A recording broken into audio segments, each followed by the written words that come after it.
Portugal's finance chief wins race for Eurogroup president. Portuguese finance minister Mario Centeno has won the race to become the top official of the 19-country Eurozone, the body which has been at the forefront of the single currency bloc's crisis-fighting efforts in the past few years. Centeno said that his peers elected him as the Eurogroup's new president and that he would take up his post January 13. He had been overwhelming favorite to win the race to succeed Dutchman Jero and Dijsselbloem, who has been at the helm for nearly 5 crisis-ridden years, largely centered on cash-strapped Greece. He defeated Luxembourg's Pierre Gramigna, Slovakia's Peter Kazimir and Latvia's Dana Reiznieks.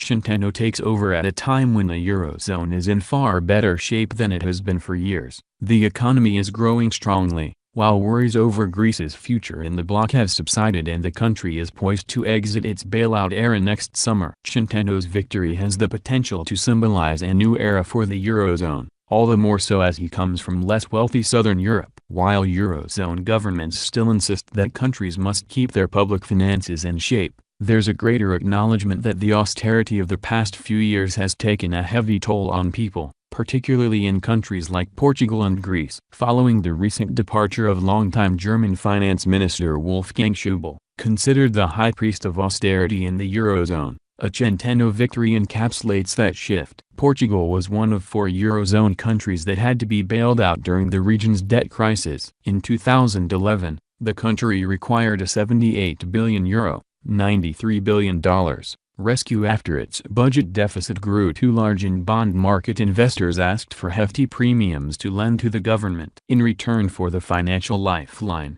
Portuguese governments had to enact a series of spending cuts and economic reforms. Portugal exited its bailout program in 2014. Though the strategy may have worked in bringing Portugal's public finances into better shape, austerity accentuated a deep recession and sharply raised unemployment. Following a backlash against austerity, the Socialist Party came to power in December 2015, with Centeno, a former Bank of Portugal analyst, taking the post of finance minister. Before Monday's vote, Centeno said that his aim would be to generate consensus in the challenging period ahead. Achieving that consensus isn't always easy given that the governments of the Eurozone come from a variety of political traditions with differing mandates and economic agendas. Dijsselbloem was considered a skilled operator in bridging differences and maintaining a consensus over austerity. That was especially the case during the Greek crisis of 2015. Which saw the country nearly crash out of the euro before the newly elected left-led government in Athens agreed to a last-minute international bailout. Dijsselbloem's Labour Party fared poorly in Dutch elections this year and is no longer part of the coalition government, meaning he can't remain in the Eurogroup. Before Monday's meeting, he said that keeping the Eurogroup together and united should be the primary purpose of the next Eurogroup president. "It's the only way we take decisions in the Eurogroup," he said.